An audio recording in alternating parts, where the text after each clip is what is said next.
Yeah, would you look at that? We're doing it. The universe has decided that, hey, guess what? This is actually going to happen. Could we have played more Zelda? Eh. But I've also played a bunch off stream, so it'd make no sense. Ugh. Is there music? I legitimately hear nothing.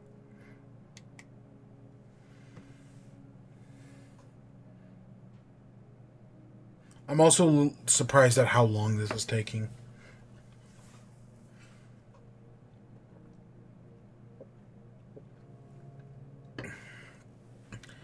I know PlayStation servers were down a few days ago, but that was days ago now.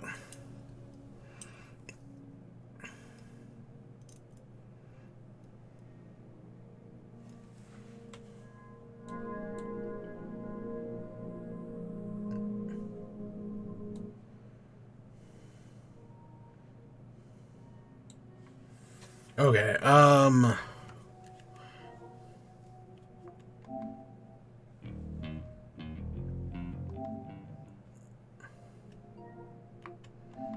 let's close it.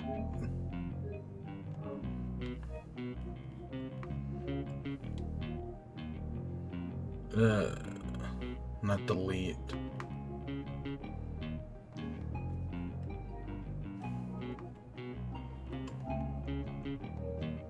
I swear there's a way to, like, close a game.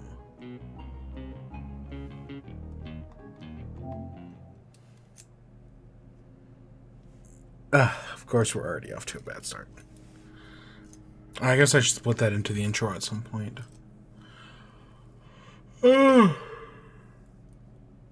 Actually, yeah. Let's wait until we actually get into the thing.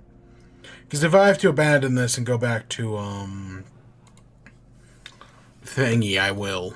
I'll go back to Thingy.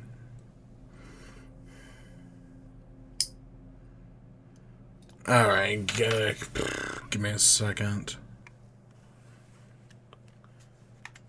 Let's do a Wi-Fi test. Network connection, test connection.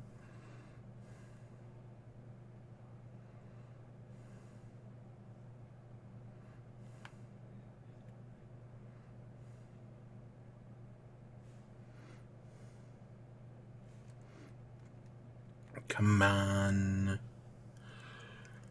Oh my god.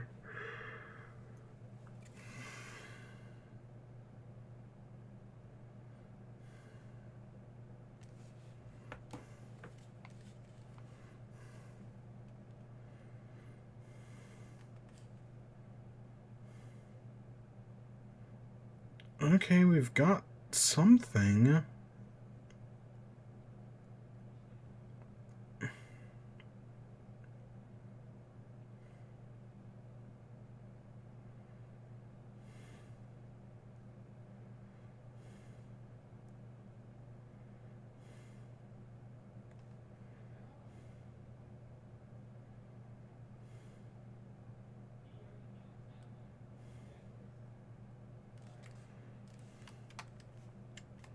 Alright, everything seems fine.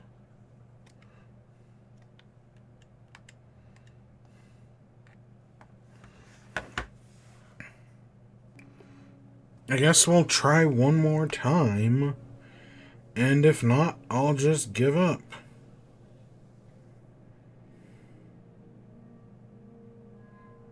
And we'll go back to Splatoon, I guess, right? If the universe has decided...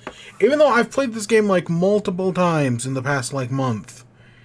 If the universe has suddenly decided that, no, we don't want you to do Falls Guy, then I guess the universe has decided no Falls Guy.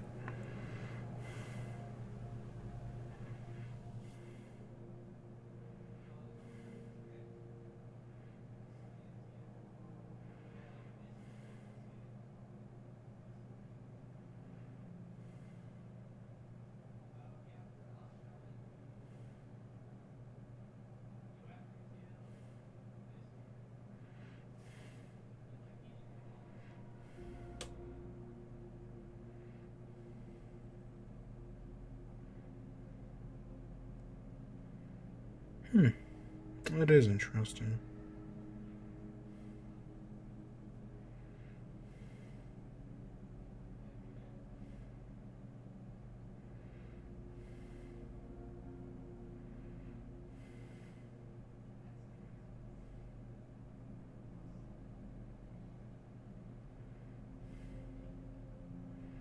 Alright, we'll wait, I don't know, 30 more seconds and then we'll call it.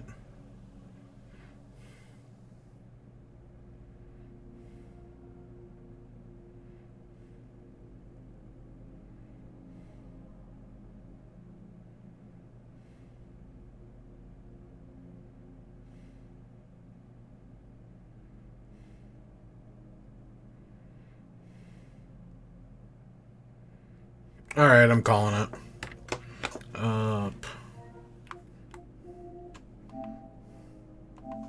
Alright, PlayStation, fuck you. I tried, man. I tried. If the universe says no, then fine.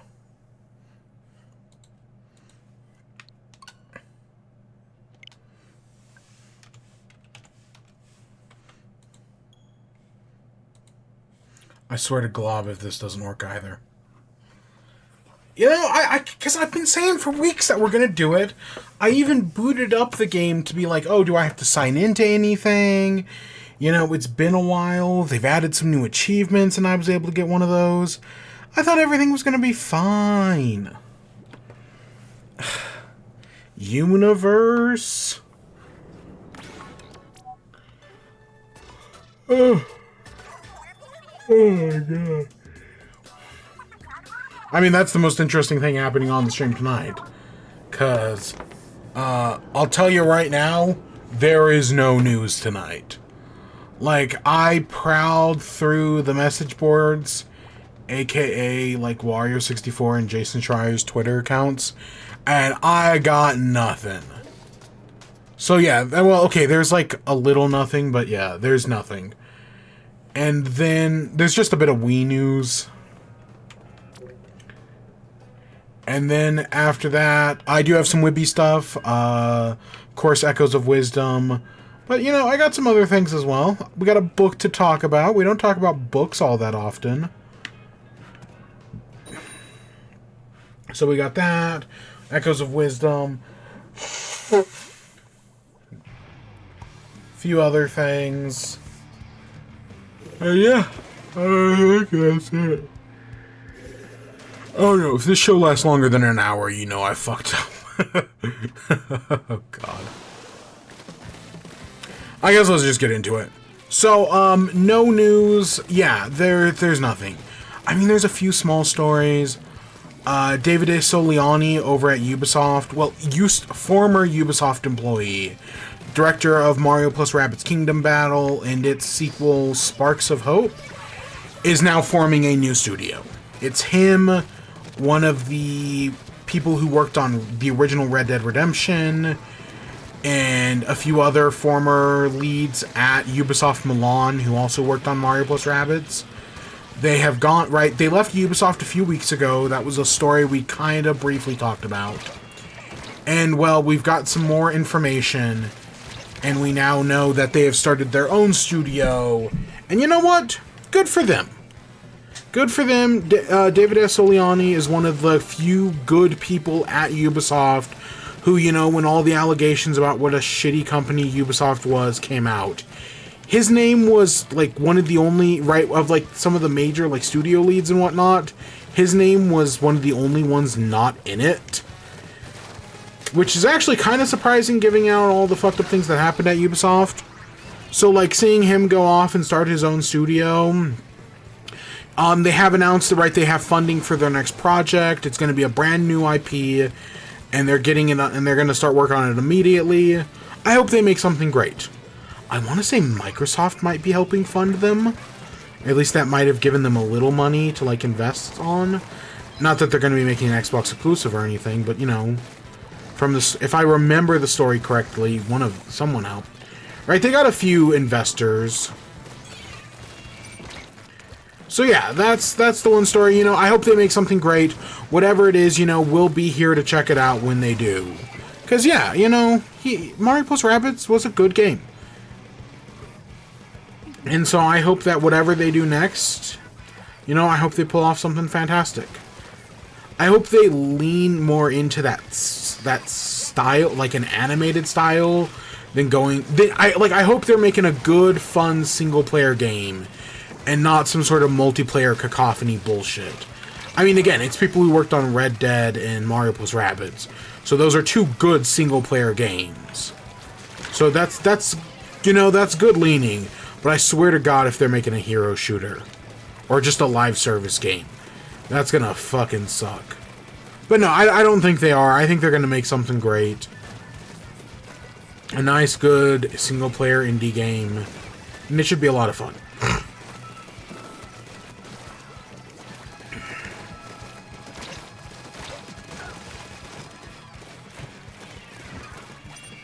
At least that's what I'm hopeful for. So that's our one bit of Wii news. There were a few others. I think Silent Hill reviews came out. I admittedly have no idea where they were on OpenCritic. OpenCritic. The Savannah Bananas announced their lineup for next year. That's cool.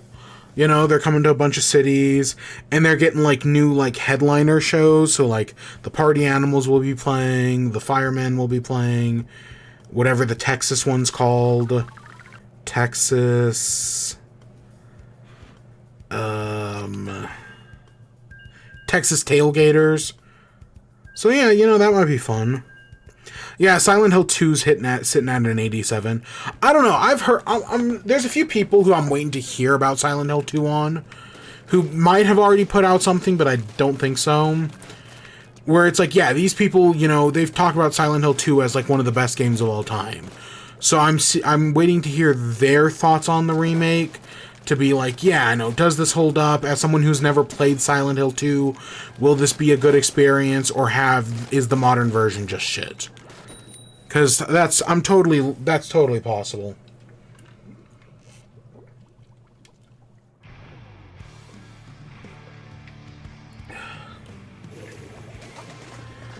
Water, man.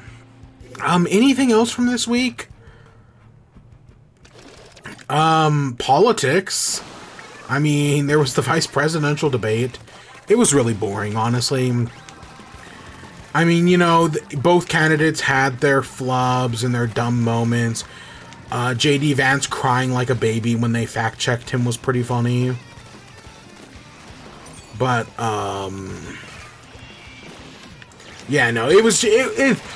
someone made the meme that was like the Virgin vice presidential debate versus the Chad presidential hegemony. And, yeah, no, that basically is it, right? The presidential debate is just fucking crazy, because Donald Trump is a crazy person. Whereas, you know, the vice presidential debate was just kind of boring. I mean, yes, was J.D. Vance saying Nazi shit? Of course he was. And, right, it's really dangerous rhetoric that has become way too mainstream way too quickly. But it was boring, right? That's the thing about Trump. Even though he's a fucking monster who has, you know, like, there's all this talk about, like, oh, what about the AIDS to the people in the hurricane, right? Kamala Harris, even though she's just the vice president and vice presidents don't do anything, right? People are like, oh, why isn't Kamala Harris giving more aid to the people affected by the hurricane? And it's like, motherfucker, your president, right, the guy you want to be president, literally refused to give aid to Puerto Rico after they were hit by a hurricane. Fuck right off with that. Trump would have... Not only would Trump have done nothing, he would have done less than nothing here. Because, yeah, I mean, he's already threatened multiple times to hold aid from California just because he doesn't like their governor. And, I mean, I don't like their governor either, but, like, that's fucked up. I mean, I'm pretty sure he did while he was in office. He held aid for California, because, yeah, Trump is a petty, vindictive man. With a small dick. Allegedly. I mean, we know he has tiny hands, so... allegedly.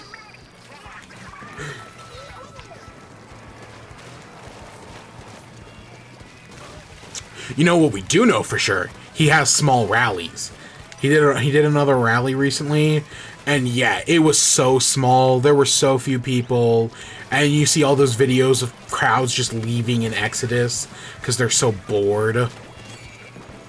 Yeah, he has small rallies. The funny thing is, he'd probably be more upset about the rallies comment than the dick comment. Probably. That's just kind of the guy the president is, the former president is.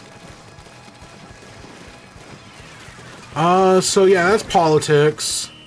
Can we get away from politics, please? Anything else? Anything else?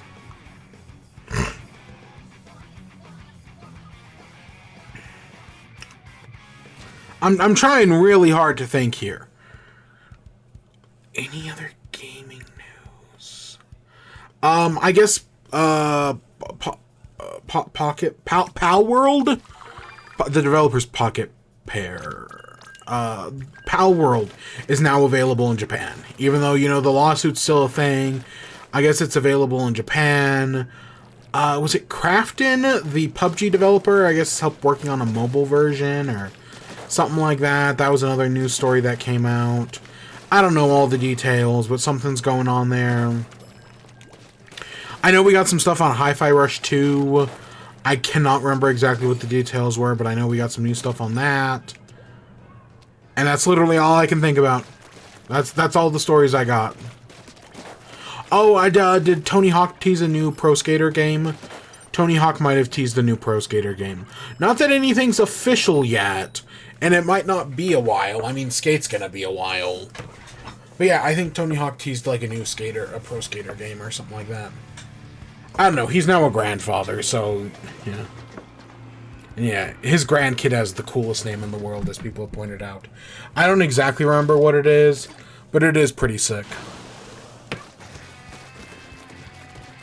Alright, I'm rambling at this point. Let's get into WIBE. So what have I been doing? Let's start off with foodstuffs. You know, we always like to start with foodstuffs.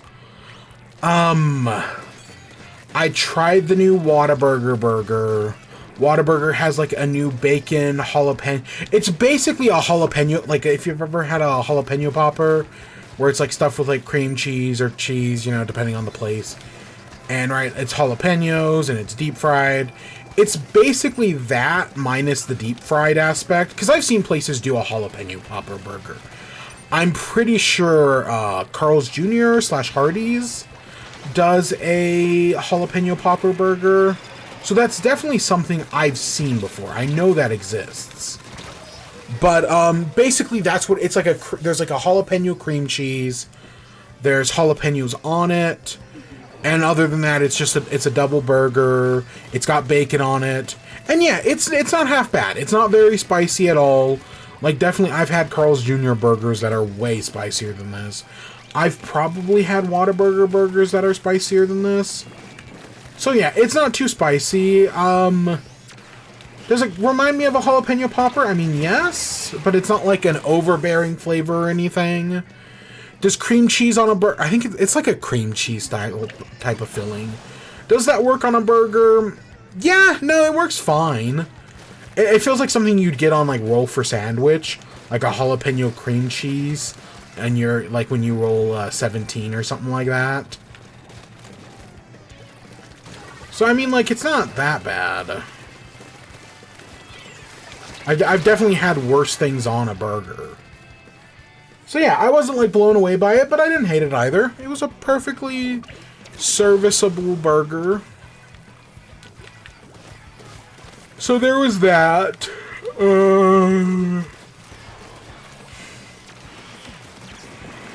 You know, again, Whataburger, like every other fast food place, has kind of been going downhill. At least they didn't fuck up my order this time, right? Last time we talked about Whataburger, they had just completely fucked me over. Yeah, no, they got everything right this time, so no complaints here. Right. Did I do anything else? I had Pizza Hut. not bad. Honestly, I got a stuffed crust pizza, because, you know, they're one of the only places that does stuffed crust. Like, I don't think Domino's does it. Papa John's, Papa Murphy's, Papa John's might do it, but fuck Papa John's. Little Caesars does it occasionally, but not all that often. Really, Pizza Hut is the only one you can go to get, like, a good stuffed crust. And yeah, I got their stuffed. This was like a week ago. This might have been on. This was what, maybe Sunday. It was my roommate's idea, and yeah, you know what? Wasn't bad. Was not bad at all. I would consider going back. So that, I mean, I guess that tells you something.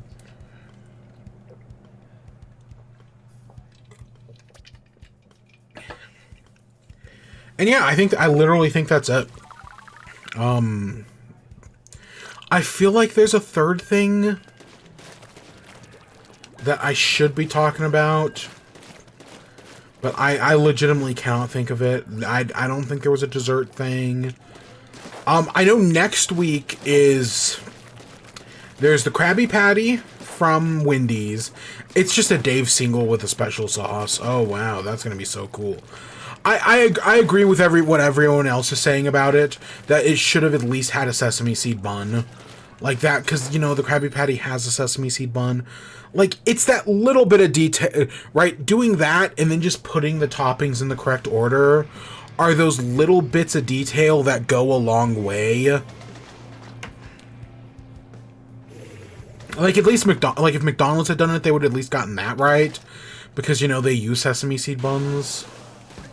And I don't mind it. I like a sesame seed bun. Right? They're not bad. I don't know, Wendy's does the pretzel buns, which, those are okay. I don't know, if you get a fresh one, they're good, but if you get, like, an older, like, kind of stale one, they're not as good. I don't know, pretzel buns used to be, like, Wiener Schnitzel does hot dog pretzel buns, and it used to be like, oh my god, Wiener Schnitzel pretzel bun. Oh, that's cool. You could get it, like, on a chili. And yeah, sure, it was like $1 upcharge, but, you know, just getting one was like, oh yeah, that's a special event. And now, I just don't care. And now, can't even remember the last time I went to Wiener Schnitzel. I do like their chili cheese fries. I've been on a cheese fries kick, right? When I had Sonic Burger, I got their cheese fries, and they actually aren't those. I may not love Sonic Burger's food. I really only go to them for drinks. Their cheese fries aren't bad. Wendy's cheese fries aren't terrible either. I wish they were more cheesy. Like, I wish there was more. But, you know, they're not bad. The one that I wish I liked more than I did was Wingstop. I don't like Wingstop's fries.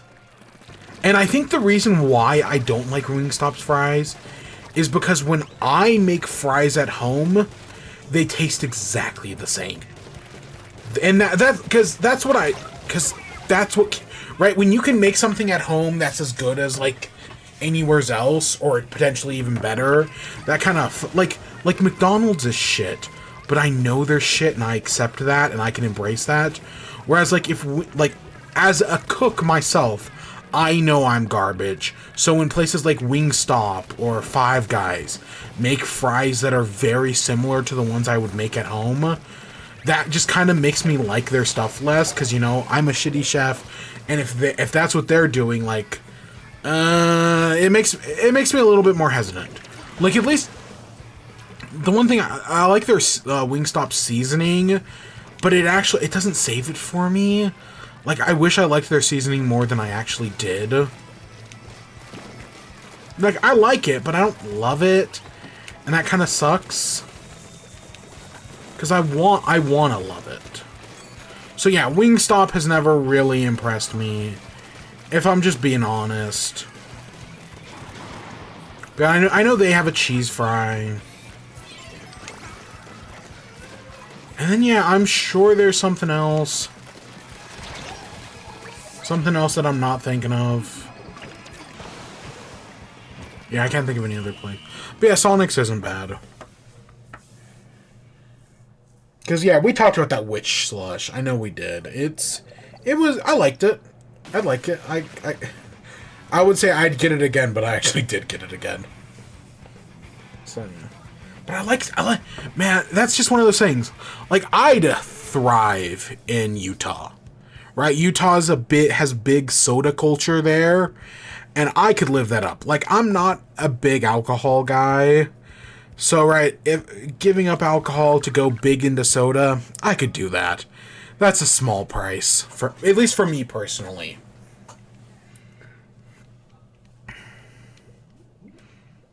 I like Crumble as well. I know Crumble is the era of Crumble is definitely over, and people have totally turned on Crumble. And I kind of get it, but Crumble, I like a doughy cookie. Man, I like a doughy cookie. I like some of their flavors. Like, have I not gotten one in like 3 months? Yeah, but they're like $30 cookies. They're something you only ever do like once or twice a year. And when they get a good batch out, I'm like, oh shit, I might actually do that.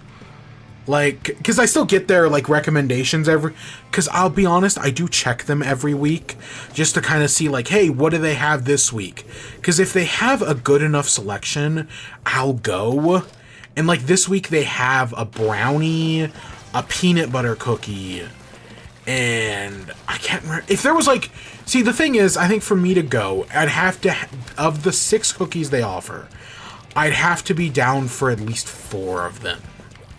Right? There's always one kind of one where I'm, like, I know they always do a chocolate chip, and some of the chocolate chips are better than others, right? Just like a plain chocolate chip doesn't really interest me. I'm more interested in, like, a chocolate chunk or something like that. Like a plain chocolate, like a milk chocolate chip. That don't really do it for me. But right, if at least 4 of the 6 are interesting, then I'd actually like consider being like, oh yeah, no, I'll go to Crumble, right? Because especially because they're not that far, right? They used to be like a full like, I don't want to say hour drive, but it was like 45 minutes, and it was so out of the way. Nowadays, it's like a 15-20 minute drive. They're not super close, but they're a lot closer than they used to be. Yeah, they've got a semi-sweet chocolate chunk, a brownie, a cookies and cream, a peanut butter, an oatmeal chocolate chip, and a pumpkin cake. I'd like 3 of those. 3 of those 6 don't sound bad. Maybe if the oatmeal chocolate chip had been something else, or the pumpkin had been something else, maybe I would have done it this week. Because yeah, Oreo's good, brownie's good, and I love a peanut butter cookie. And yeah, a doughy peanut butter cookie. Oh my god, that may be the best cookie in the world. At least for me personally. Again, everyone's tastes are a little different.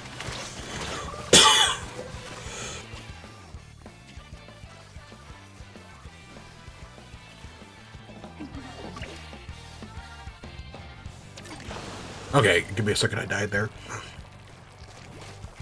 And not in the game, I mean like...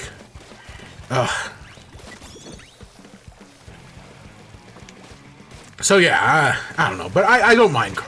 I know Crumble's heyday on like TikTok is over, but I still kind of like them. How do we get on this? Oh yeah, Mormon soda. Yeah, so I think that's all I tried. So that's all the food stuff I got. Movie stuff, I'm giving up on Beetlejuice. I still want to go see Transformers. I still want to go see the Wild Robot. I've heard Joker 2 is awful. Like, I've heard nothing but terrible things about Joker 2. Specifically the ending. I've heard the ending is awful. So, again, if this was a different era, I would definitely have still gone and seen it. I mean, I went and saw Mobius in theaters. Like, for fuck's sake, I definitely would have seen this. But no. And I didn't hate the first Joker. I didn't love it, but I didn't hate it. So yeah, and I think the musical's not a bad idea. I know some people are very anti-musical, think making this a musical is a terrible idea.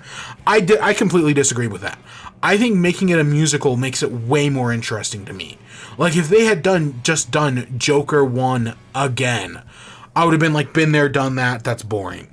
But making it a musical, that's interesting. That adds depth. That adds complexity. Oh yeah, color me curious. But I hear they completely fuck it up in execution. Like, when I hear Joker 2 is a musical, and you've got Lady Gaga, I want a jukebox musical. I want a fun jukebox musical. And no, it's more like, hey, we're going to tell some story, and then we're going to cut away for a song for 3 minutes. Then we're going to do another 10, 15 minutes of story, then just cut away for a random song for a few minutes. Like, there's no connection, you know, like, it's not Moulin Rouge, you know, it's not fucking the ABBA one.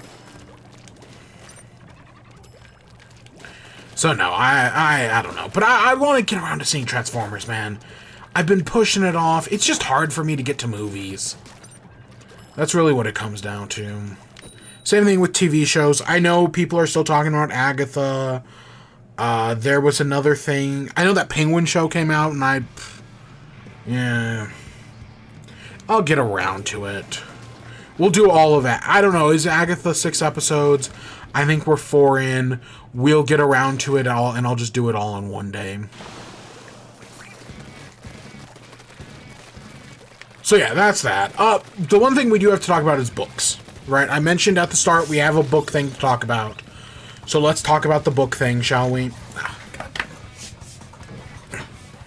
So, I think I mentioned last week, 2 weeks ago, at some point I mentioned there was a new Percy Jackson book. And, you know, I grew up with Percy Jackson. I mean, the first one, admittedly, I didn't read when the first one came out. I read them a little late. I think when I started reading them when Battle of the Labyrinth came out. So whatever year that was kind of when I started reading those books. And yeah, I really do like the Percy Jacksons, you know. Because I was never a Harry Potter kid. I mean, I've only ever read the first one. And the only reason I read the first one was because my parents forced me to read it for like a summer book club thing. Because I technically own them all.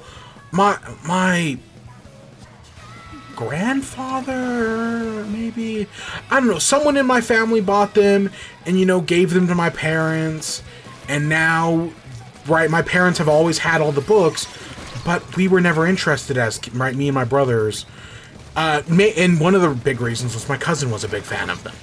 Right? My cousin loved those books, you know. She went to the Wizarding World at some point, you know. She was a huge fan. I doubt she is anymore. Not because of the turf stuff. Mainly because, you know, her scene has completely changed. And that's kind of all I'm going to say on that. But, yeah. I don't know, she might be. You never know anymore. And who knows, maybe it might be the turf stuff. That actually gives me some hope, but I don't know. But yeah, so I was never right, my cousin liked them. That kind of, it's not like we hated each other or anything, actually far from it. But you know, it just kind of put me off, right? And that's how I felt about Avatar, right? I didn't like Avatar: The Last Airbender as a kid because my brother really liked it. And, you know, you kind of hate... You know, when you've got, like, familiar relationships like that, oh, one brother likes something, the other brother's got to make fun of him for it, right? That's just kind of how it works. That's sibling dynamic sometimes. Eventually, I realized it was good. I'm glad I never got into Harry Potter, because fuck that turf. But yeah, so for me, it was Percy Jackson. I was all about Percy Jackson and Goosebumps. Goosebumps was the other one. Diary of a Wimpy Kid I really liked, but that's a whole other story, and God, I cannot believe they're still making those books. Like, I'll read the modern Percy Jacksons. I'm not gonna read those. I know there's like 16 of them now. Fuck that, no. I mean, good for... get that payday and all that, but no.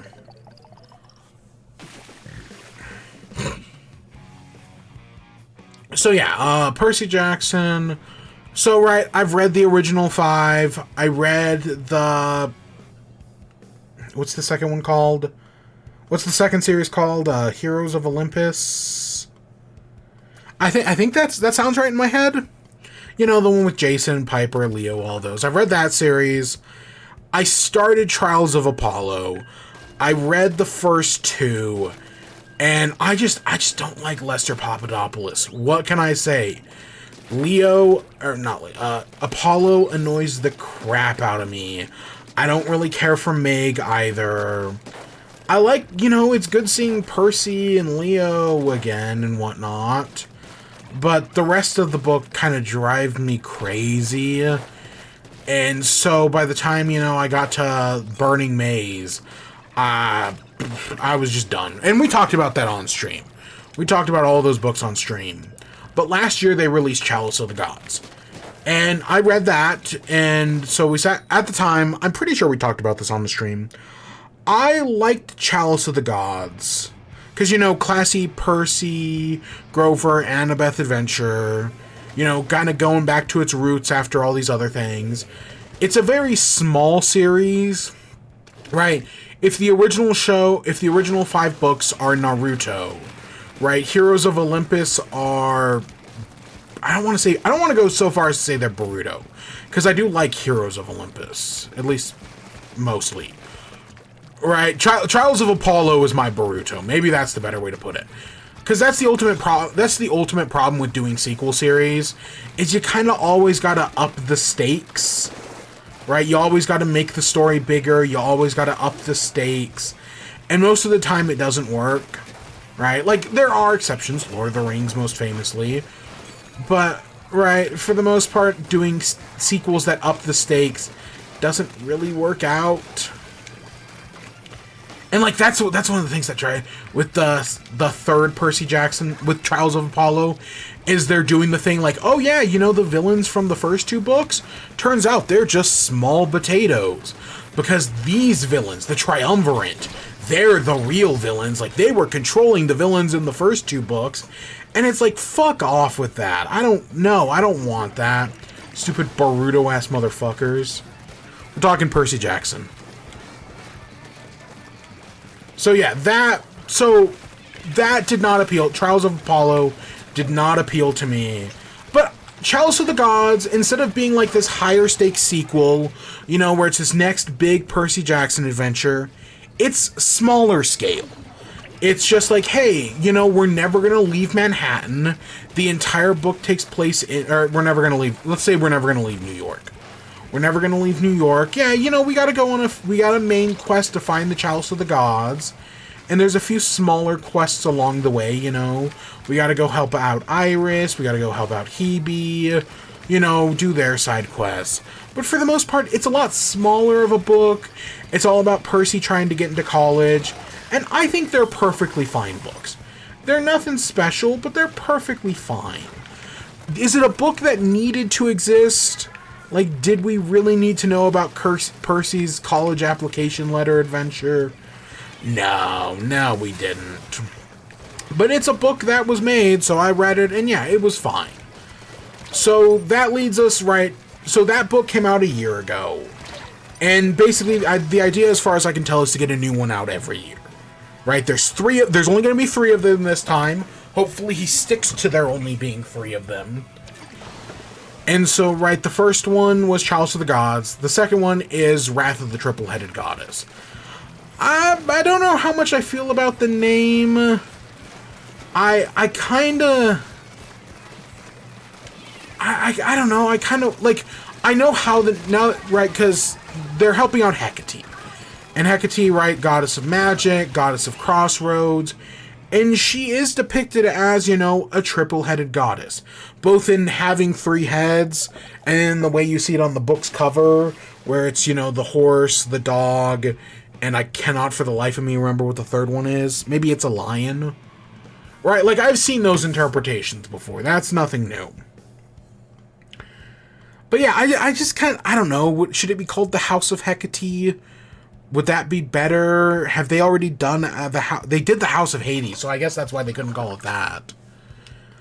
But yeah, this book, right, kind of like this, I treat this one the same way I treat Chalice of the Gods. Like, yeah, it's a perfectly fine, very serviceable book, you know, nothing major happens. It's a very small-scale story. I mean, it's literally adventures and pet sitting. And yeah, did it need to exist? No. Did I still have a decent time with it? Yes. So yeah. The basic plot is that, right, Percy is still, he needs 3 letters of acceptance to get into, or recommendation letters, to get into college. The first one he got from Ganymede, and now in this book, Hecate comes to him because it's Halloween week, and basically she's going to be going around the world doing like a bunch of like festivities and whatnot, and she needs someone to watch her dog and her polecat. Well, it's a hellhound, but same difference. And a polecat is like a weasel. I know they make jokes about that in the book. Now, on one, I do like that these are characters we have read about previously in the books, right? In in the book House of Hades, Hecate does show up as like a very minor character, and when she shows up with Gale the polecat. She might also show up with Hecuba the hellhound. I honestly don't remember. It's been a long time. But these are characters that we've seen before. So, you know, we find out a little bit more about their backstory, right? Hecuba was the queen of Troy. Gale was a witch who worked for Hecate, or, you know, trained under her, / was turned into a polecat under her. Right? These are familiar characters.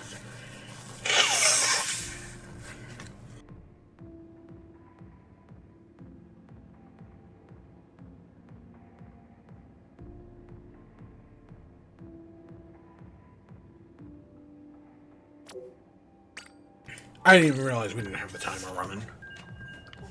So, right, we start off, right, we've got some familiar, right, and of course we've got Annabeth, Grover, and Percy. And, right, it starts off with, hey, normal house-sitting adventures. And, right, they're house-sitting at night while going to school during the day. But, of course, everything goes wrong. And now they've got to go clean up their mess. You know, the animals escape. They have to go fix it. The house gets destroyed. They have to figure out how they're going to fix the house. Yeah, it's a perfectly serviceable, very small scale adventure. You know, nothing fantastical happens or anything. You know, because, you know, it's all about house sitting, there's even less supporting characters in this one. Like Chalice of the Gods, you know, they go and see Iris. They go and see, oh no, I did the model all myself. Kind of. You know, I didn't pay anybody. I commissioned it myself. Funny. But yeah, they go in, like, in Chalice of the Gods, they go and see Iris. They go and see Hebe. And yeah, so, and like, yes, we had seen Iris before, kind of. I think we see the Roman version of her. It's a long story. But, yeah, you know, it was fun seeing them again. Whereas in this book, no, that's it, right? At most, we get a few characters who were kind of briefly mentioned in one of the previous books, if ever so briefly, and that's kind of it. Really, the supporting cast is the polecat, and Hecuba, and another dog. I'm kind of underwhelmed at that, Like, I know these are small-scale adventures, but this one feels exceptionally small. Like, I don't think they ever leave Manhattan. They go down to Gramercy Park, and that's kind of it. Yeah, literally the only locations are, right, Gramercy Park. They go to... Do they go to Astoria? I think they go to Astoria. They go to Chinatown. And... of course, right, Percy Jackson's their apartment in New York. And that's kind of it. So yeah, that was kind of underwhelming. It was cool, spoiler alert, I guess. Chiron shows up again in this book. Very briefly, only for like a single chapter. But it was cool to see Chiron again, you know, get some advice from him. Right, we learn a little bit more about Chiron that I don't think they've ever mentioned in any of the previous books. And I only say I don't think they've mentioned it because the way Percy talks about it, it's like it's introducing this to the readers for the first time. Yeah. But yeah, even just like, even if it was just, so, okay, so right, the book's leading up to Halloween. And they mention like, oh, we're gonna throw a Halloween party. And I'm like, that's a very fun idea. Right, them throwing a Halloween party, I kind of wish they'd leaned more into that. Like, I would have loved for the... Not just, like, there's, like, a chapter or two. Like, at most, the Halloween party's, like, 2 chapters. I would have loved for that to be the entire climax of the book. Is the big Halloween party, right? And have a bunch of supporting cast, even some characters from the previous book. Like, I know Leo is dead at this point, so you can't have him. Even though I am confused on that, because Percy mentions that Leo gave him a whistle and was starting to teach him some Spanish phrasing, but I was like, wait, Leo's dead by this point. You literally only knew Leo for a few days before you went down to hell. At what point did he do either of those things? Because I mean, he might have made the whistle before. That wouldn't have surprised me if he did the whistle. But, like, at what point did he start trying to teach you Spanish? Or at least a few Spanish phrases? Like, was that in any of the previous books? Because I really don't remember it being in any of the previous books. I mean, I know it wasn't House of Hades. I for sure know it wasn't that one. But yeah, it was... it would have been cool to see, you know, and I understand... I know House of... Trials of Apollo stuff, right? You can... Like, this... Like, I understand why they wouldn't want to use, like, Jason or Piper, right? Especially with what happens with them in Trials of Apollo. But it would have... It at least would have been cool to see Nico and, Will? Is he dating Will? Will Solace? I don't know. I'm pretty sure it's Nico and Will. I don't know. I admittedly have not read The Sun and the Star. I own it. I bought it, and then I just didn't read it. Because, again, I just couldn't bring myself to finish Trials of Apollo. And I've been told that I should finish those before I read Sun and the Star. But they would have at least been cool to see them. Maybe a few other small characters. I mean, yes, there's a few that I do kind of barely recognize. Like, at least some names I think I've heard before. Maybe, potentially. But it's just, I was just kind of whelmed by the book. I am confused on the timeline of these books. So, right, I don't know if Percy Jackson's one of those books where I always kind of assume it's just kind of set in current... Or where, you know, it's set in the year the book released. So, right, obviously, the original book released in... God, I'm gonna guess 2009-ish? Let's go with 2009. The first 5 books take place over, like, 4 years. So he's 15, and by the end of The Last Olympian. Right, I think Last Olympian takes place the winter of his 15th, when he's 15. Then, right, so he's a sophomore. Then the entire Heroes of Olympus, right, House of Hades, all that stuff, takes place when he's 16, 17-ish. Because he loses some, right, they lose like 6 months to a year in there at some point. So he loses basically his entire junior year. And, right, these books pick up at the start of his senior year. So I would assume we're at least in, like, 2013, 2014. Like, if I had to guess the timeline, I would say, yeah, we're somewheres in, like, 2013, 2014. Again, just assuming the original book released in, like, 2009, and we're just kind of going from there when it comes to timeline. But I'm pretty sure they're instead going for, like, the Marvel thing of, right, there's just a sliding time scale. So, right, whatever the most recent book you pick up is, just assume that, you know, the Last Olympian took place, you know, 6 years before, or not 6, like 4 years before whatever book you're currently reading. I'm clearly fucking up the timeline here, but I'm assuming it's a sliding time scale. And the only reason I started thinking about that is because at one point in this book, Percy makes reference to generative AI and how, like, AI can't make fingers correctly, or it's something like that. He references, like, he doesn't say ChatGPT, but he references, like, how AI, like, fucks up making, like, faces or hands or something like that. And so I'm like, oh, so this is supposed to be current year. I also think he references a song that came out within the past, like, 12 months. So that's the other reason I'm kind of thinking, like, oh, no, this is, like, shifting timescale. I don't know if that's ever been confirmed anywhere, and I know there have been, like, timeline problems with some of these books. But yeah, that's just kind of got me thinking about that.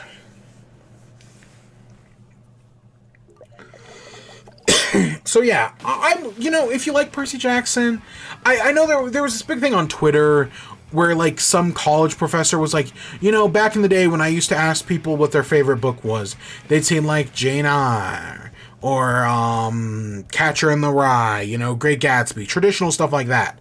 Nowadays, when I ask college students, what's your favorite book, they say Percy Jackson. And, like, a bunch of people got, like, really mad at that, oh, people nowadays only want to read, like, Percy Jackson and Harry Potter.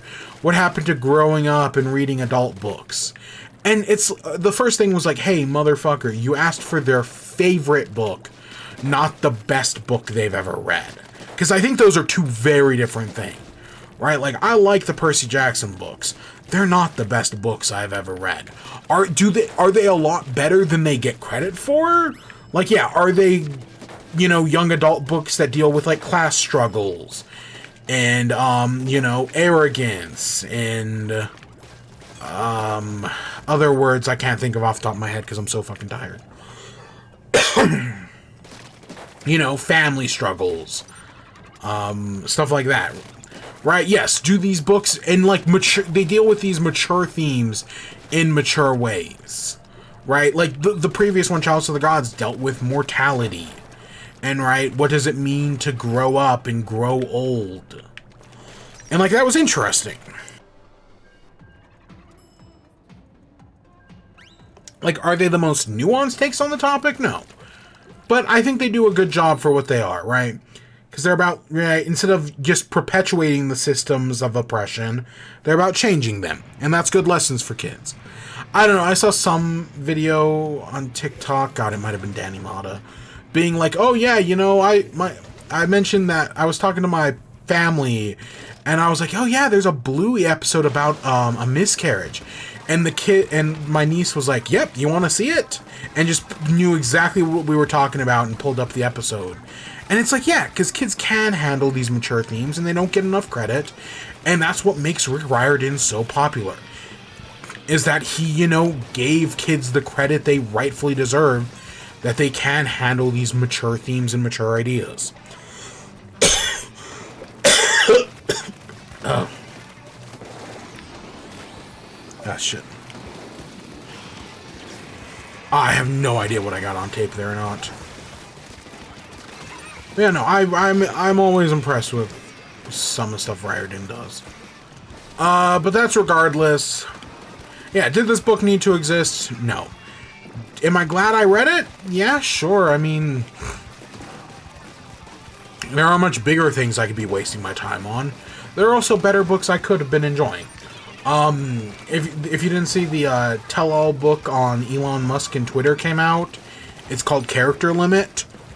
Ooh, boy, is that interesting. Like, I know most of the story already, because, you know, that was a case I followed with good interest, right? Like, I was very interested in the Elon Musk buying Twitter thing, and I've been keeping track of all the news, you know, Linda Yaccarino and everything, child submarines, the bread pilling Elon Musk. So, like, none of that stuff is new. I just realized I destroyed the heart. But I still think, like, it's still been a very interesting listen. Because, yeah, spoiler alert, I actually did read Wrath of the Goddess. I did not listen to the audiobook. They're kind of the one book where I'm like, no, I will set aside time to actually read the Percy Jacksons. Whereas, you know, anything else I listen to, right? I'm a big multitasker. So, yeah, am I just going to get back to Character Limit? Yes, I am. But, you know, it was good to actually read it. Not that I believe there is any difference, honestly.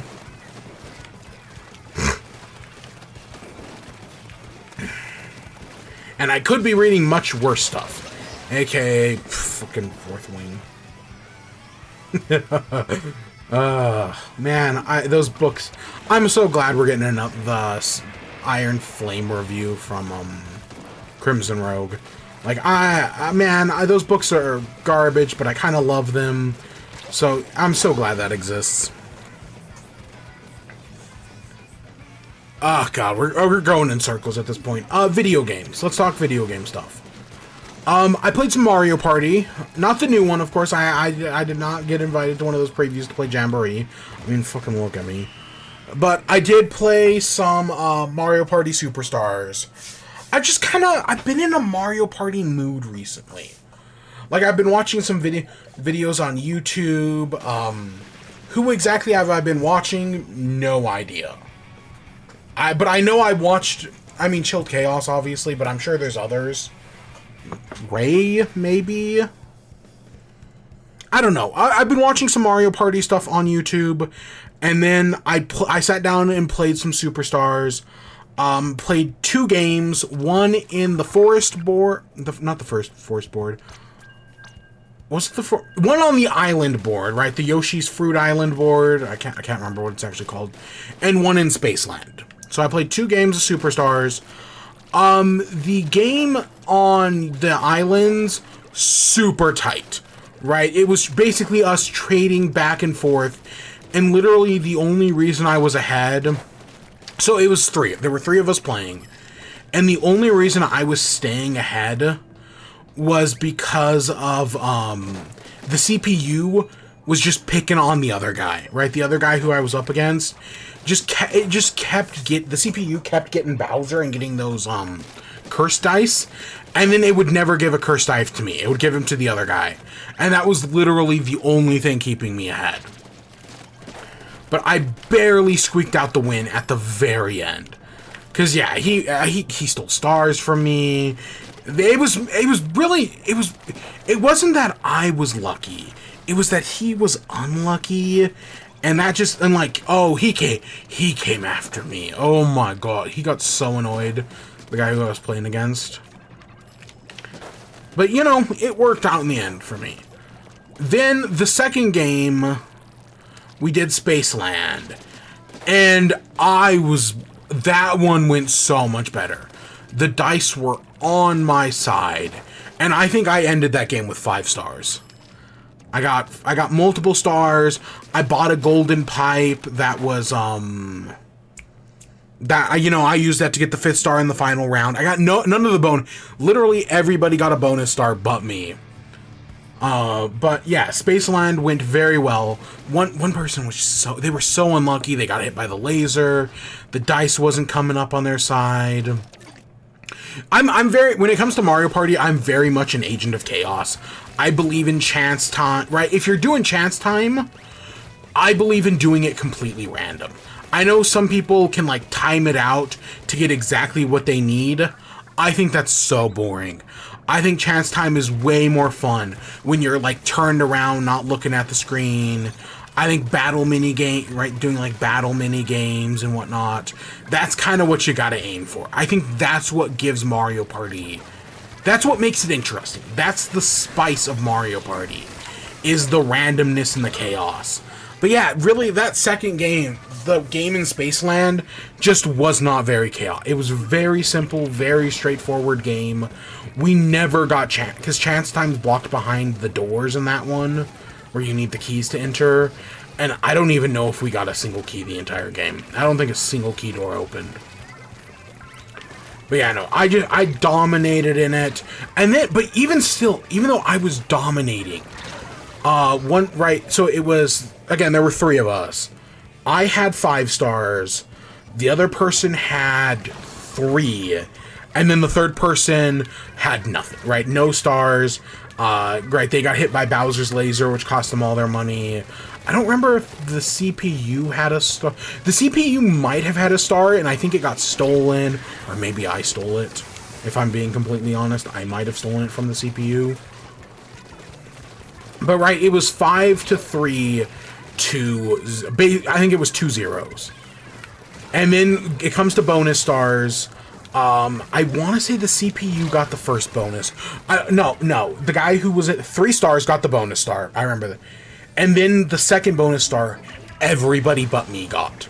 So that tied it up, right? That tied it 5-5. Good thing I had 100 coins. That was it. That's how I won. I had 100 coins, and that's what won the game for me. Because, yeah, my last, 4 turns were just me kind of like fucking around. I didn't, outside of the final turn buying a golden pipe, or, you know, using a golden pipe, I had gotten back on like turn 9. I was just kind of fucking around for the final few turns because I was already so far ahead, right? Like I went for the boost space, and it was just, right, this, like Toadette would move, and she just moved like 15 squares in front of me. So 2 good rolls got me to the coins. I didn't win every mini game, but I was winning a good chunk of them. A lot of both those games, right? Both games we played had a bunch of team games. I don't know what it was about Super Mario Party, or Mario Party Superstars. They were throwing so many triple mini, right, 3v1 mini games at us. It was kind of ridiculous. But yeah, because usually, like, I don't think you need to win Mario Party to have a good time. Like, as someone who won 2 games, I don't really get the feeling that, yeah, I have to win. No, I can have a perfectly good time losing. Right? Because chaos. And I think chaos is fun. But, you know, winning 2 games is nice. What can I say? But that second game, I was so... the second game has me worried because I feel like I've used up all my luck. I got so lucky in that game that I feel like when Jamboree comes out... Because, you know, now I was in a Mario Party move. Now I feel like I've infected everybody else. So now we're all excited to play the new one. And now that we're in, right, I feel like I just used up all my luck. All the goodwill I might have had going into the next game is now gone. But yeah, Mario Party's a lot of fun. You know, who doesn't love a good Mario Party? And yeah, I feel like the Switch game, Superstars, is really good. And looking at what they're doing, I guess in Jamboree, they're adding a pro mode that, like, gets rid of, like, some of the randomness. It does a few other things, but it's more for, like, skilled players. It's basically, you know, it's adding, like, For Glory to Mario Party, which I don't know, because again, I've controversially said in the past, I think Smash Bros. Is better with items, right? I think Mario Party is better with items. I feel like removing those just kind of take away a core element from the game. And I feel like competitive Smash Bros. People are some of the most miserable, stinky people in the world. Not all of them. There's only a few of them like that. But those few, right, whenever you meet one of those people, oh, they just take the life out of the room. Yeah, what I hate about competitive Smash Bros., especially nowadays, is that it's so rooted in the past. Right, like Sakurai goes in and is like, hey, we're going to add all these new features for competitive players. We're going to make all these changes. You know, we want to make a lot more stages legal so that way people can play on them now. And competitive Smash players were like, nope, fuck that. We're just going to stick with the same 8 stages we've always been playing. And that just, oh my god. I'm glad I got out of competitive Smash during Smash 4. Like, yeah, did I have some good times with it? Was I one of those stinky tryhards for a while? I mean, I was a tryhard. I'd like to hope that I showered, but I mean, look at me, right? Like, how... God, it was a long time ago. Honestly, that's one of those things that keeps me up at night. Like, the idea that I was one of those, you know, tryhards who never showered, that, you know, gives Smash Bros. Its reputation, that haunts me. Like, I have the physique for it. You know, I've got the neck beard with a shitty mustache. Not for lack of man, like, I want him. Man, I wish I had the full beard. Like, I have the beard. I just wish I had the mustache that connects. And it breaks my heart that I don't. I've tried, man. I've tried. And it just doesn't want to grow. Like, I've got a little bit, but not much. I know that's not on my little model there. But in real life, yeah. No, in real life, I have a beard. Big old Santa Claus beard. Just, you know, without the upper lip part. And that sucks. I've basically got a reverse Hitler. Because it just doesn't want to grow. It just doesn't want to grow under the nose. And I don't know why. I don't know why. Nothing helps. So, you know, I just go with what I have. Because it's better to have something there than be pure neck beard. Like, ugh. God, these are the things that keep me up at night. I don't know, I feel like I just gave competitive Smash a real bad rap there. Some of which it deserves, some of which it doesn't.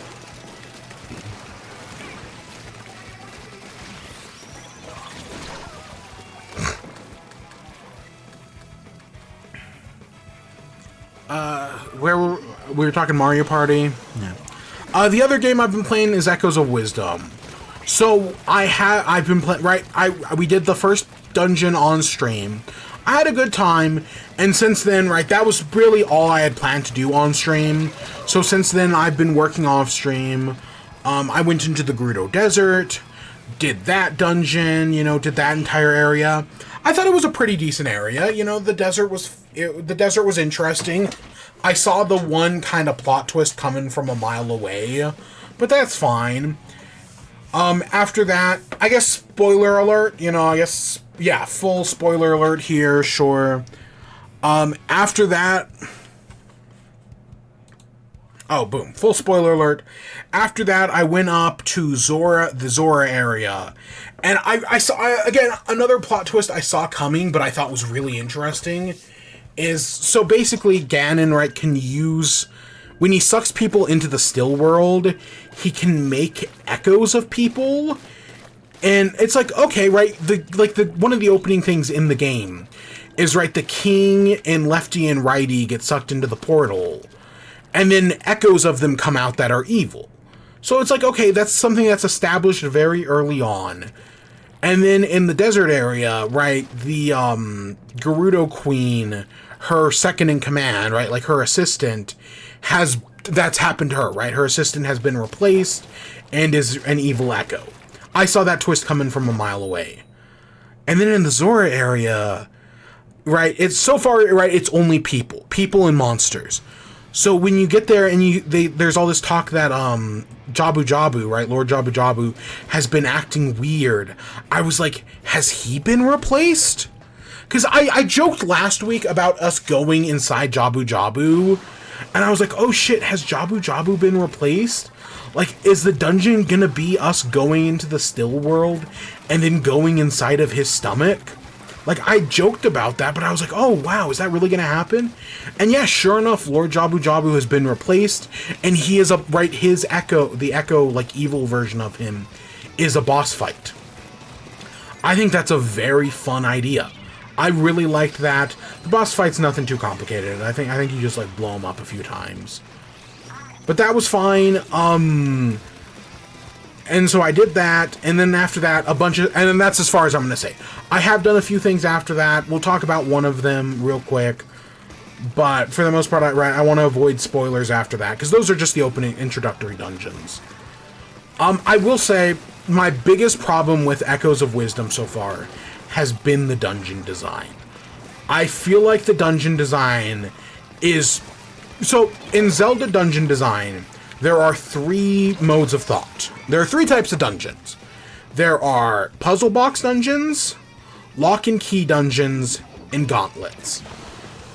Puzzle box dungeons are, you know, the Water Temple, the Eagles from Ocarina, Eagles Tower from Link's Awakening, the final dungeon of Skyward Sword, right? Dungeons that require you to think of the dungeons as 3-dimensional spaces, as puzzle boxes, with, you know, where half the puzzle of the dungeon is, you know, you do some, basically puzzle boxes are, you do something in one room that affects something in a different room, right? In Jabu Jabu, or in the Water Temple, right, when you lower the water in one room, it changes the water in a different room. In Eagle's Tower, right, when you break the 4 pillars, the fourth floor of the dungeon crashes down to the 3rd floor.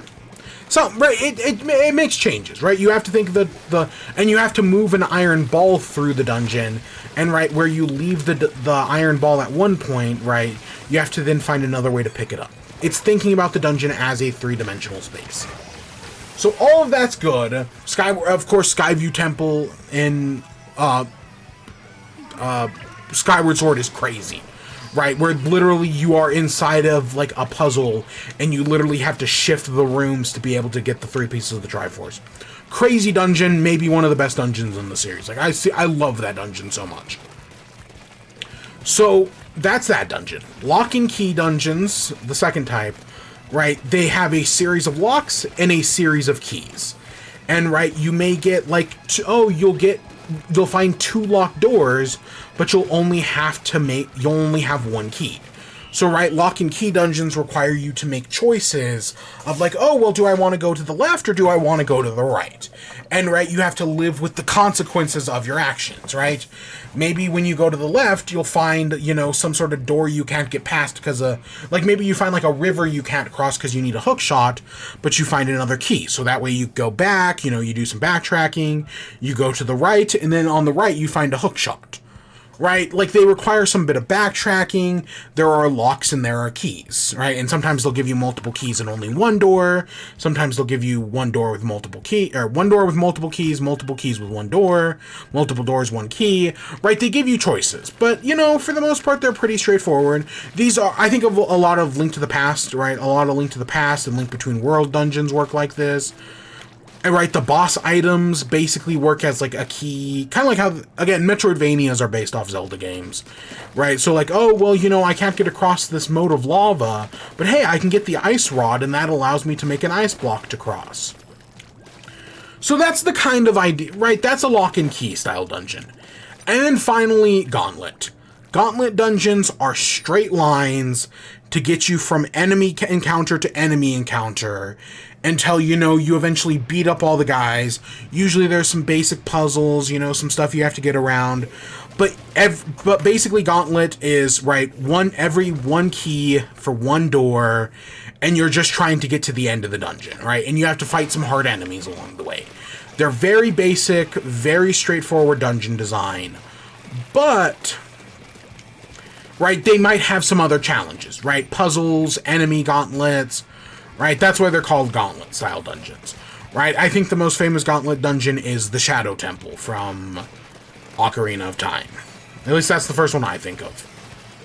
So what are Echoes of Wisdom dungeons? After playing 4 of its dungeons, I would have to say their dungeons are Gauntlet, right? Every time you get one key, you never have to choose which way to go. There's always one key for one lock.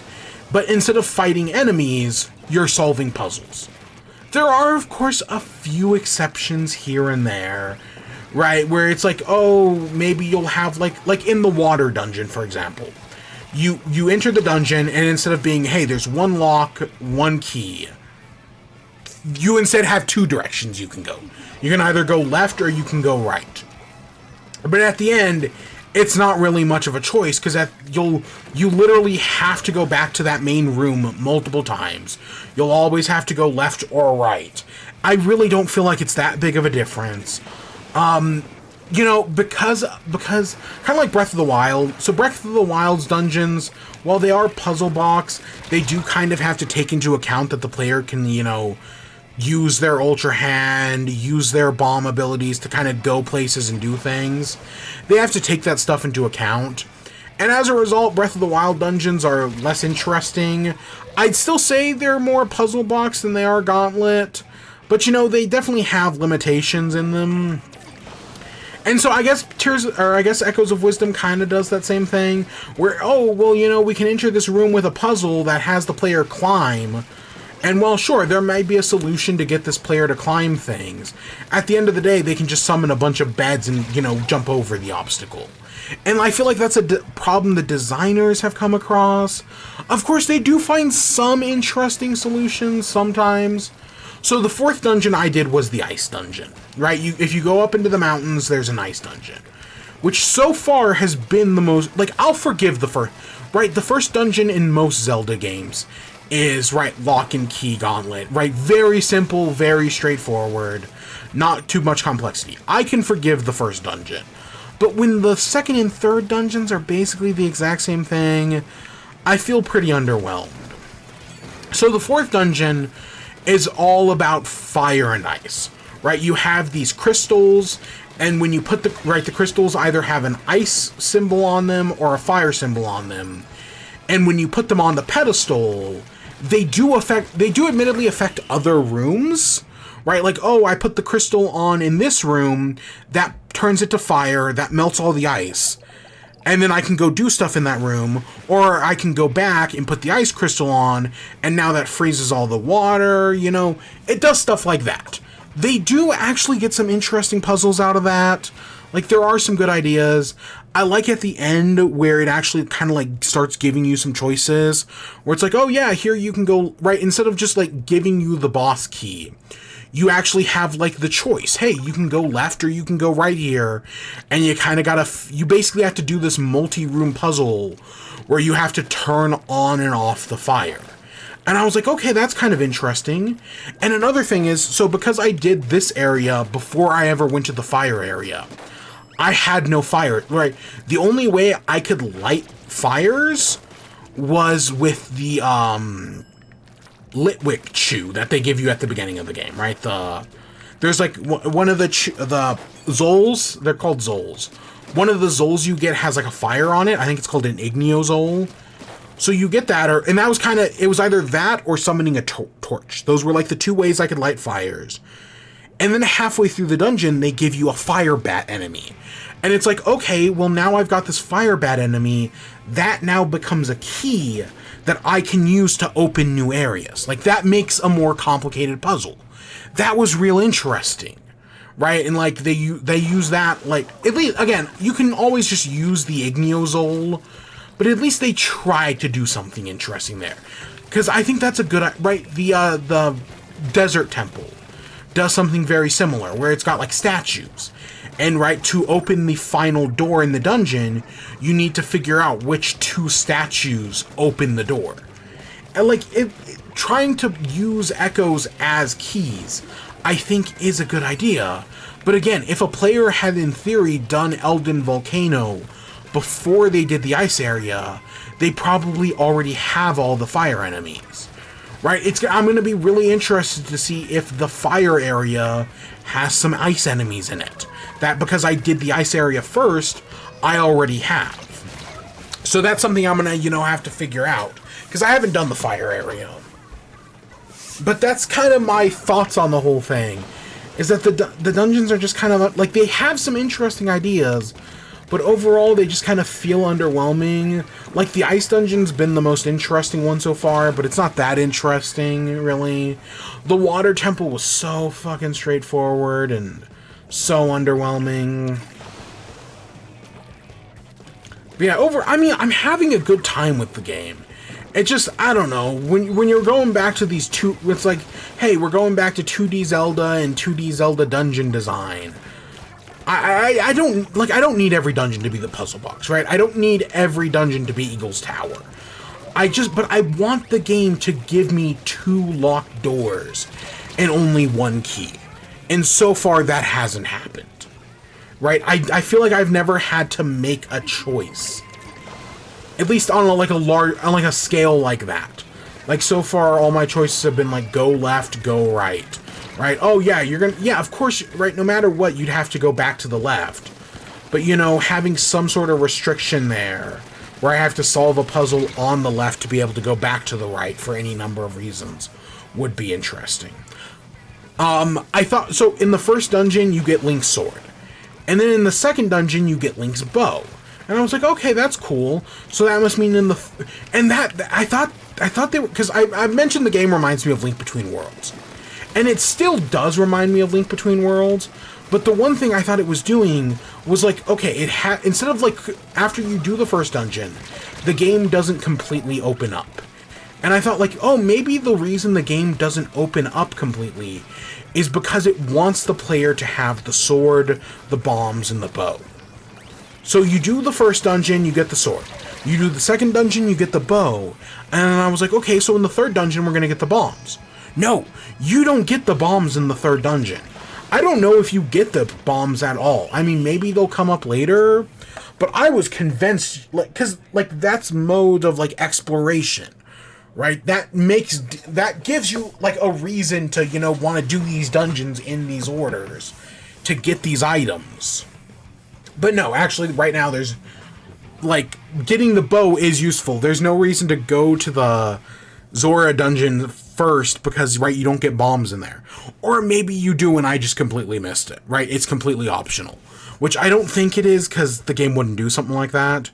I'm just kind of surprised you didn't get bombs, because, you know, you start the game with bombs. So I've done a lot of complaining, and I've got one more. So, from playing Breath of the Wild and Tears of the Kingdom last year, one of the things I realized that I like about open world Zelda games is that I believe open world Zelda games should be played without teleporting. And even kind of open world game design in general. Like, teleporting is cool, but I feel like there's a certain, like, I don't know, I've grown an appreciation for not using fast travel in open world games. Be that Zelda, Spider-Man, insert third example here. I would say Horizon, but So, right, that's an appreciation I've grown. So, of course, doing Echoes of Wisdom, you know, it's basically open world-ish. I was like, okay, I'm just not going to teleport. It makes sense to not teleport. And so far, everything had been going fine. I'd been able to, you know, get through the game without teleporting. And so to get up to the ice area, get up to Hebra Mountain, I think it's Hebra. It might be Mount Lanayru, does that sound right? To get up to the ice area, I didn't go through like a cave or anything. Instead, I used the Spidos. There's a spider enemy that climbs the walls that you get pretty early on in the game. And you can literally use that to climb any wall. And as a result, you can use that to just climb the mountain. So I was easily able to climb the mountain and get up to the ice area. Did I have any ice gear? No. So I was like completely in trouble there. I did the entire ice area, right? I went in, I explored, I froze to death, I died multiple times. You know, having a good time. So I do the ice area, and it's like, okay, now it's time to leave. You know, in Breath of the Wild, oh, you want to leave a mountain? Just jump off the cliff and paraglide down. In this game, when you jump off the ice mountain, there's like a layer of fog below you. And when you hit the fog, it just respawns you back from where you jumped off. And I was like, okay, you know, maybe this is to, you know, keep in mind the death barrier. That, you know, what if in case a player accidentally walks off and doesn't have a way to easily get back up. I was like, maybe you just need to glide down with an enemy. So I tried gliding down with like a keys and the burr. I tried multiple ways to glide down, because you can glide in this game. None of them worked. The second you hit that death fog barrier, it kills you instant. It sends you back. It doesn't, you know, it might take a piece of heart. I kind of don't remember. But it sends you back, and that kind of sucks, you know? It sucks being sent back. So I was like, okay, maybe I can use the same trick that got me down here, or that got me up here to get back down. I'll summon a spider, I'll attach myself to it, and then just have it walk down the wall. Same problem. The second you hit the fog, it's a death barrier and you get killed. And then, so I'm like, okay, well, what if I tried to go back down the way the game intended? Right? What if there's like a cave, and what if I just go in the cave and go back down? Because of how the way the game is designed, the way to open this cave, it's basically the cave's exit is blocked by a giant rock that can only be blown up with bombs from the other side. There's no way for me to get a bomb past it. There's a big rock with bombs on the bottom and one to the left. And you need to bomb the block on the left to move the rock, because the bomb is bigger than the hole on the bottom. So I can destroy both the holes on the bottom using the bomb fish and maybe the bomb chucker guy. So I was able to destroy the two holes on the bottom, but the hole on the rock on the other side, I cannot break. And because I cannot break that rock, I cannot move it. I cannot move the big rock to get out. So I basically got stuck. I mean, I'm not soft locked because I can just teleport, and that's what I ended up just doing. But yeah, I got stuck. There is no way back out from the top of the snowy mountains. I even tried, at one point you get a cloud platform it's basically a bed but doesn't need gravity. And I was like, oh, I'll just use these cloud platforms and go over to the mountain range on the other side. And maybe, you know, that mountain range doesn't have a death barrier. Maybe that'll work. Or maybe I'll be able to, like, land on that other mountain. I don't know. I was like, I'll figure something out on this other side. Nope. I mean, there is that glitch potentially where you can hold the piece of meat and summon the bird and you can, like, fly infinitely. That, I might have been able to use that to get out. But I tried a bunch of different things for like half an hour just to see if I could escape the fog death barrier, to see if I could go back out the intended route. Nothing worked. So I eventually just teleported out. I called it, I was like, you know what, I've been messing around with this for an hour. Clearly, right, this was not the dev intended way. And it just sucks, right? I would have been really nice to get out, but it just doesn't work. The game just does not work like that. So that's how I got stuck, and that's how I'm unable to get out. It's one of those things where it's like the moment it happened, I was like, I should make a TikTok about this. Like, I wonder if anyone else has come across this problem, or if anyone else has a solution.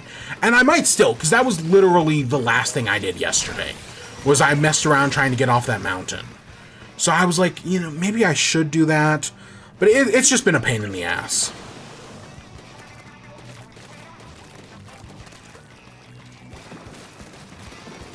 But I'm still, I'm still enjoying the game. I feel like the Echo ability is very interesting. I've had a lot of fun with it. Some of the puzzle design is really good and it really makes you think. It's not the most complicated thing in the world, but you know, I like it. The game is a little bit slower for a Zelda game. I will admit that, but I don't mind that.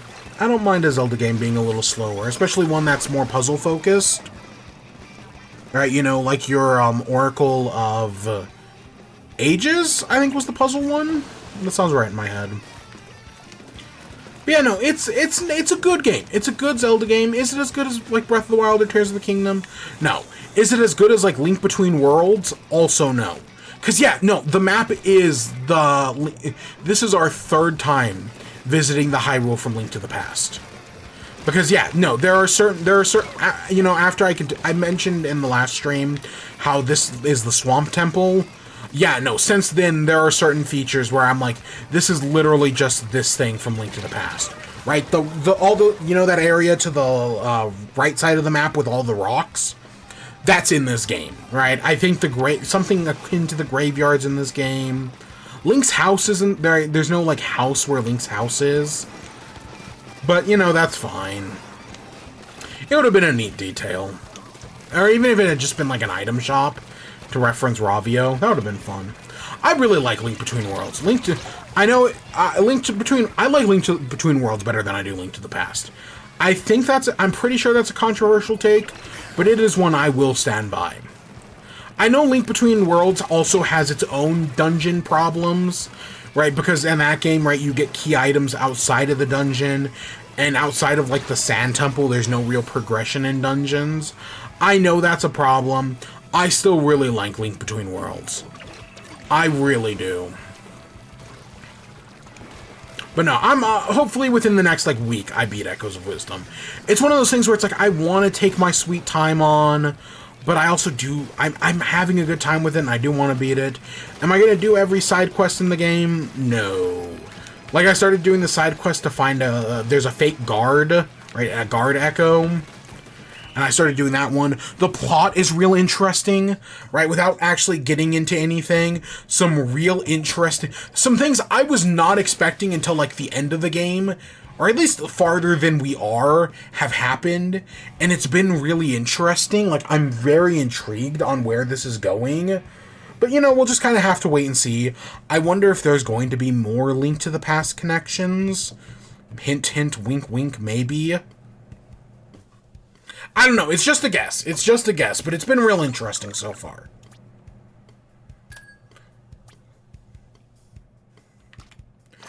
There's also the potential that this is I know I've talked about this before. Okay, final thought here. Again, I'm only up to the Snow Temple. I've only done 4 dungeons. I've only done the Snow Temple. There is the possibility that this game is not a sequel to Link to the Past, to Link Between Worlds, but is a prequel. I know we've talked about all the Ocarina of Time connections before, and all that still holds. But the one thing... So I've got the Mighty Sword, right? It's the sword that Link wields to try to defeat Ganon. And I've been saying, like, hey, what if the Mighty Sword, right? The reason why Link failed at the beginning of the game is because the Mighty Sword isn't the Master Sword. And that at some point during our adventure, we're going to go find the Master Sword. And then maybe Zelda will be able to pull it, or maybe we'll be able to make an Echo of Link that'll be able to pull it. But I'm starting to think, what if the Mighty Sword just becomes the Master Sword? Like, I think there is a real possibility, because you have the ability to upgrade your sword and whatnot, and what if by upgrading your sword enough times, it just becomes the Master Sword? And instead of, right, we all know the Master Sword from Skyward Sword, right, is the Master Sword through every other Zelda game. What if it's not? What if this is the Master Sword for Basketball Timeline, for the Hero Dies timeline? That might be what it, and right, that might be what's going on here, and that this is a prequel to Link to the Past.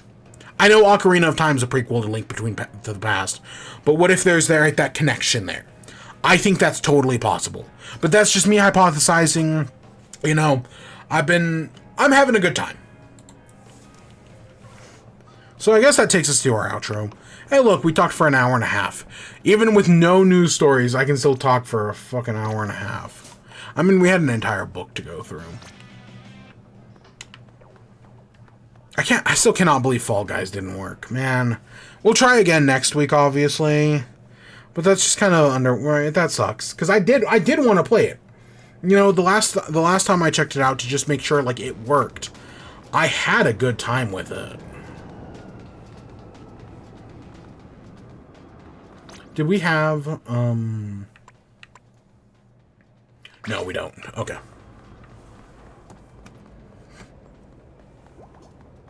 Let's go scan our amiibo box.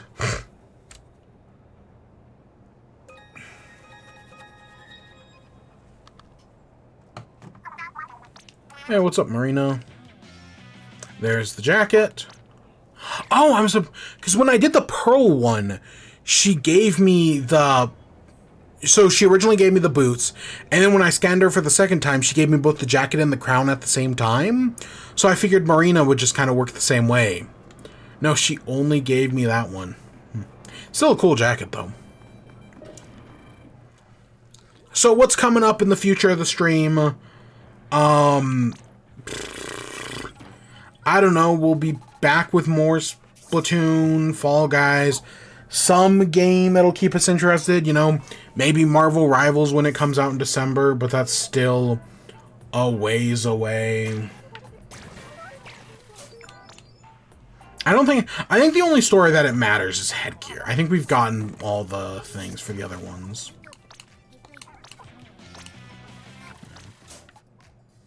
Oh, I don't have one of these? Let's buy 2 of these. But yeah, you know, I still like, you know, Splatoon. Like, the game's not fully dead for me or anything. And I like my Falls guy, you know. I did really like that game before they ruined it. I don't know, it's just kind of sad that they're now 30-player lobbies. Or, like, 32 players. That basically cut in half the original games, because I think the original was 60 or 64. That's just kind of sad. Halloween's coming up. Do I have anything planned for Halloween? No, not at all. I know last year we did Five Nights at Freddy's, and while I had a decent time playing through Help Wanted, and I know I said we were going to go back and do the DLC and whatnot, and that just never happened. I still don't think I'm going to go back and do that. I can't think of any other horror game that's come out since then that I give a shit enough about. Like, Exit 8 doesn't, like, oh, wow, woo, I'm like the 3 millionth person to play that one. Oh, wow, I mean, even Zane Gaming put out a video on that today. Which I'm actually really surprised he did, but I found it kind of entertaining. You know what I've been obsessed with again? Satisfactory.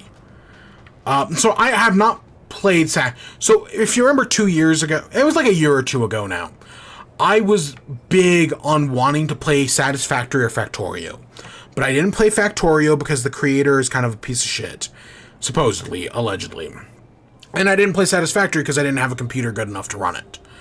But recently, Satisfactory came out in its 1.0 update.